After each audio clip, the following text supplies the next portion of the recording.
Hey, what's up guys? Today I'm going to be building a new computer. The main purpose of this computer is for extreme web browsing and Adobe Premiere. So let's start with the parts that I chose. So let's start with the case. I chose the Fractal Define C. This is the tempered glass edition. It's a ATX sized case with a really small footprint.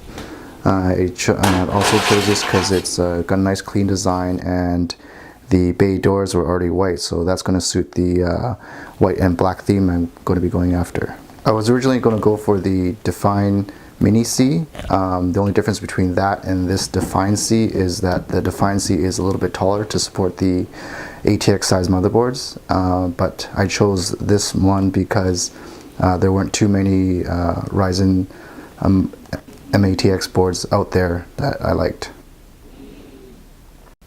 For the motherboard, I chose the MSI B350 Gaming Pro Carbon. This board has 7 color LEDs all over, here, around here, and on the side here too.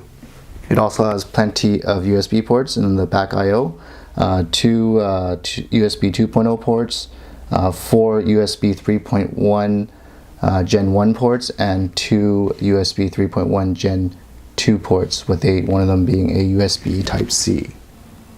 A Ryzen 7 1800X CPU. That'll be 8 cores, 16 threads, and hopefully that'll be enough for my workstation needs.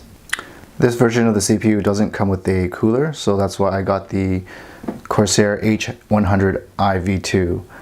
It's a 240mm long all-in-one liquid CPU cooler. It comes with 2 120mm fans, and now the newer models of this now come included with the AM4 CPU adapter plate. For RAM, I chose to go with 4 8GB sticks for 32 gigs of this G.Skill Trident Z. These are 3200 MHz cast latency 14. They're white and they'll match my system color theme perfectly. Also, the Ryzen processors really benefit from high speed and low cast latency RAM such as this. For the hard drive, I chose to go with the Samsung 960 EVO M.2. It's a 500 GB capacity, and that should fit nicely in the M.2 slot right here on my board. For the graphics card, I chose to go with the Asus Strix GTX 1080. It's got some RGB lighting on the edges here, and on the backplate. There should be plenty for what I need.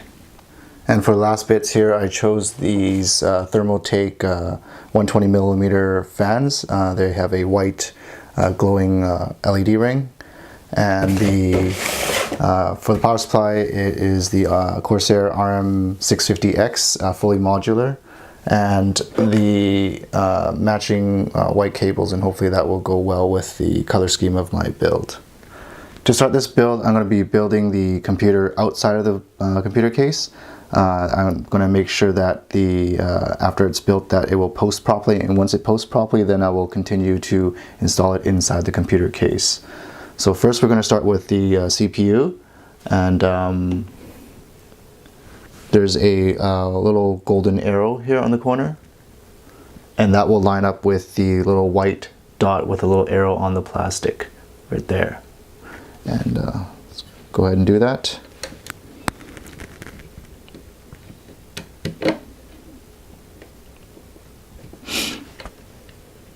Put the lever down, lock it in place, and the CPU is done. Next, I'll install the CPU cooler.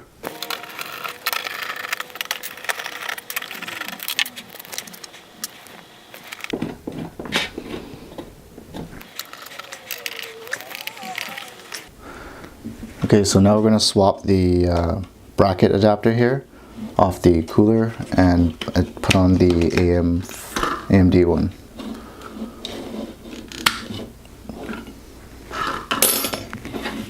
Just confirm the orientation. This only goes in one way.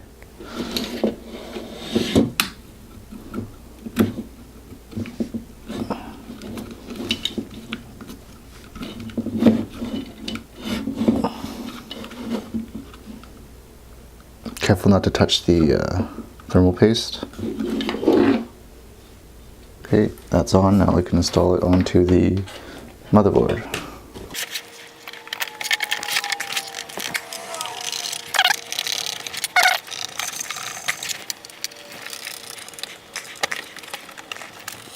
Okay, cooler is done. Next we'll install the RAM.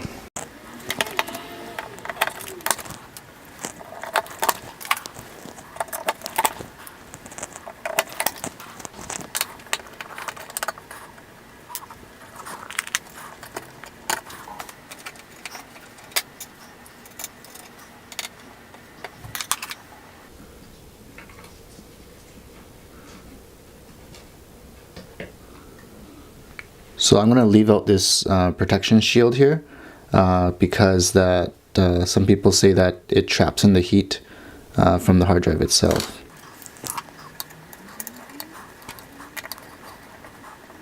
So the next thing that we're going to do is install the graphics card.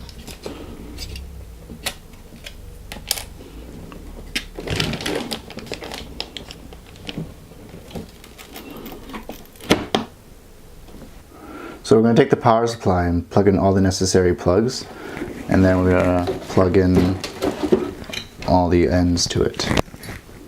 So we'll start off with the motherboard connector,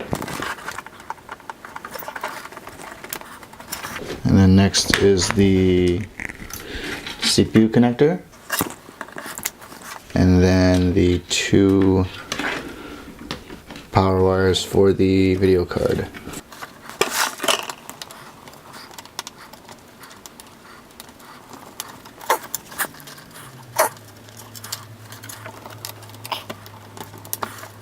And now we're going to turn it on and see if it'll post.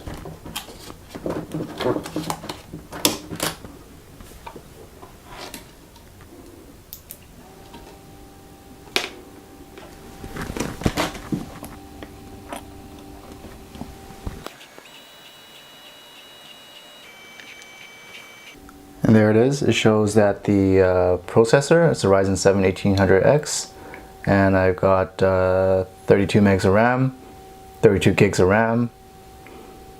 So yeah, post is okay. It shows all the RAM is there, and video card works, motherboard works.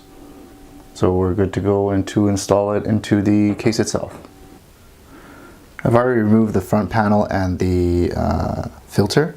I'm going to remove the fans and replace them with my own.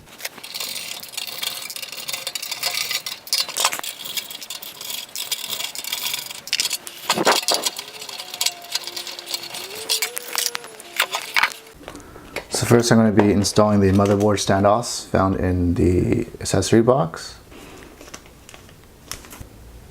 The case comes with this little neat socket adapter.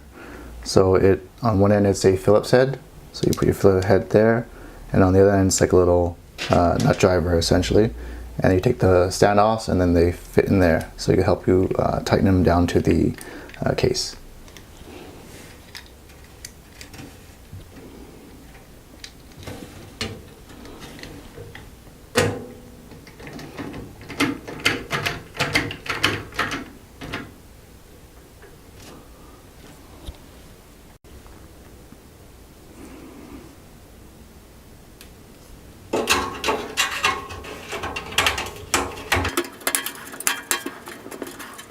So now I'm going to install the motherboard with the CPU cooler and RAM still attached, and I'm going to use this pin here as an alignment guide.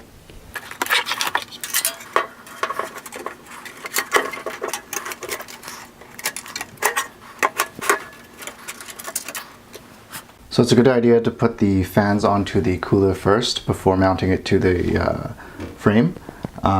So since I'm mounting my cooler on the top, I'm going to have the fans push the air through it and up and out.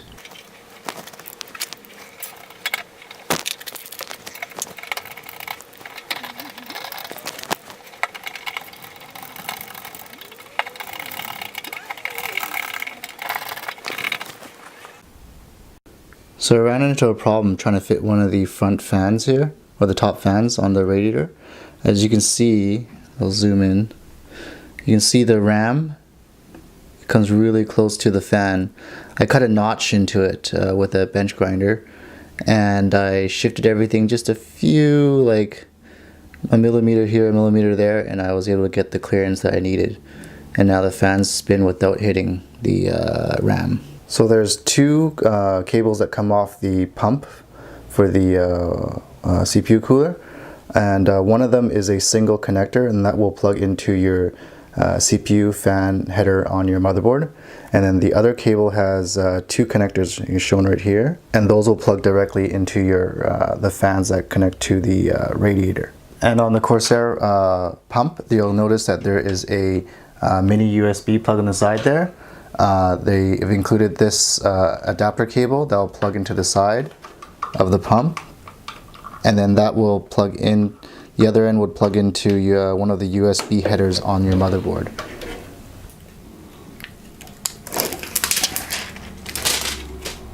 That's nice.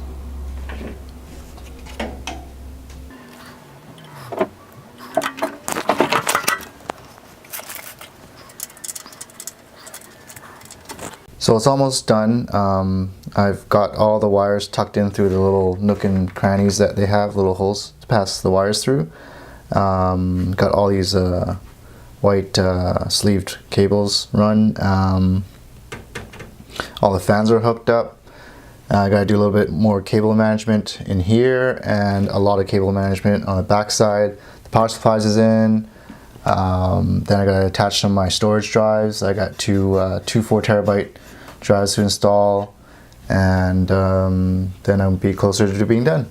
The wire management is done, and the SSD is just temporary. So it's almost complete. All I gotta do is put on the front cover and all the filters, and then I will be done. So overall, I'm pretty happy with this build. I think it looks really good. There's a few things that I didn't know was the motherboard itself doesn't light up white, so I end up turning off all the LEDs on the motherboard. And the GPU itself doesn't have a nice exact white color just like the fans do. So other than that, everything else turned out really well. It performs really good, and it's really quiet. It's got a small footprint, and I'm sure it'll last me at least 6 years. If you made it this far in the video, thank you for watching. Please subscribe, and I hope to see you in the next one. Bye.